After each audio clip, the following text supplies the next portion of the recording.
Hello students, welcome to this lesson on the trade union movement in England. Trade unions played a significant role in improving the lives of workers during and after the Industrial Revolution. They emerged as organizations that protected workers from exploitation and helped them secure better wages, reasonable working hours, and safer working conditions. In this presentation, we will explore the origin, growth, achievements, and significance of trade union in England. Origin of trade unionism. Trade unionism in England was a natural outcome of industrialization. Before the Industrial Revolution, workers were scattered in different locations and had very little opportunity to discuss their problems. However, the factory system brought thousands of workers together under one roof. This enabled them to share their experiences and understand their common struggles. One of the earliest supporters of workers' rights was Francis Place, a tailor by profession. He devoted much of his life to making trade unions legal and protecting workers from unfair treatment. The Combination Laws of 1799 and 1800. In the 18th century, several small trade unions existed secretly in England. The ruling classes viewed these organizations with suspicion. The French Revolution had created fear among British authorities who worried that similar unrest might spread to England. As a result, the Combination Laws of 1799 and 1800 were passed. These laws declared trade unions illegal.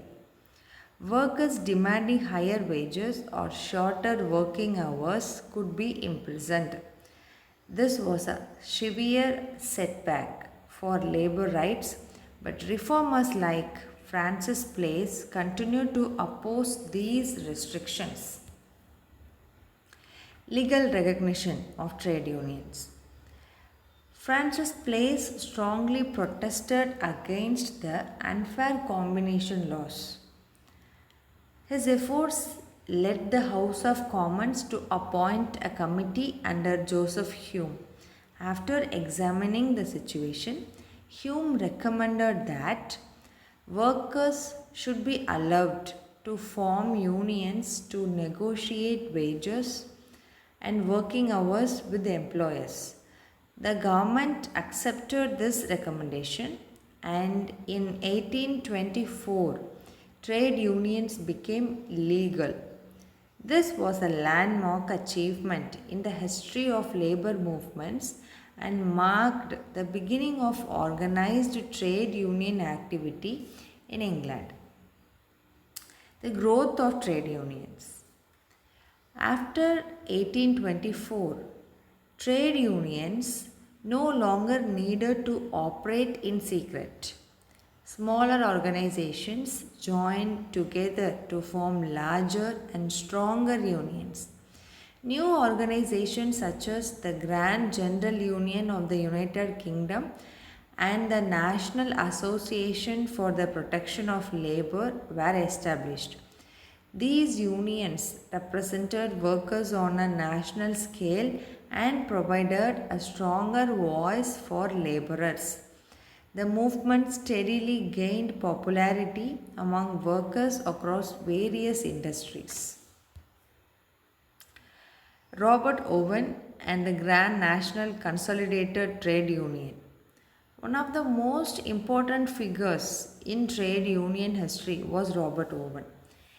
In 1834, he established the Grand National Consolidated Trade Union.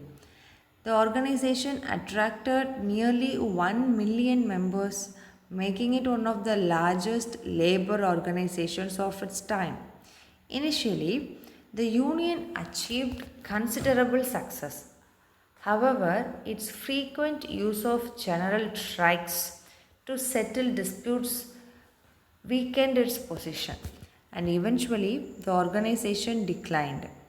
Nevertheless, Robert Owen's efforts inspired future labor movements and strengthened the cause of workers' rights. Amalgamated Society of Engineers, 1851. A revival of trade union activity took place during the mid 19th century. In 1851, several engineering unions combined to form the Amalgamated Society of Engineers. Unlike earlier unions, it preferred negotiation rather than confrontation. The union collected subscriptions from members and used these funds to support workers during strikes, sickness, unemployment, and even after death. This approach made the union stable and effective, setting an example for future organizations. Trade Union Act and expansion.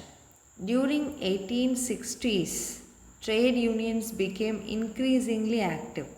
However, certain irregularities were discovered in their administration. To address these issues, a royal commission was appointed to investigate their functioning. This resulted in the passing of the Trade Union Act. The act required union leaders to maintain proper financial records and made misuse of funds punishable by law. These reforms improved transparency and strengthened public confidence in trade unions. Success of workers' movements. The late 19th century witnessed several successful labor movements. Joseph Ark founded the Agricultural Laborers Union in 1872. In 1888, Annie Besant supported the famous Match Girl strike, which resulted in improved conditions for workers. Gas workers successfully demanded shorter working hours, while dock workers secured a minimum wage of 6 pence per hour after a prolonged strike. These victories demonstrated the growing strength and influence of trade unions. Trade unions in the 20th century and legacy. In the 20th century, trade unions continued to expand and gain recognition. Railway companies eventually accepted trade unions after major strikes. Large federations and alliances such as Trade Union Congress emerged, bringing together workers from different industries. Trade unions also expanded beyond manual labor and included doctors, lawyers, journalists, actors, and bank employees. Today, trade unions remain important organizations dedicated to the protecting workers' rights, improving workers' conditions, and promoting social justice. Their history reminds us of the power of collective action in achieving positive change. To end with this quote, unity is strength. When workers stand together, they can achieve fairness, dignity, and justice. Thank you for watching this presentation on the trade union movement in England. We hope this lesson has helped you understand the important role played by trade unions in shaping modern labor rights and improving the lives of workers. Thank you.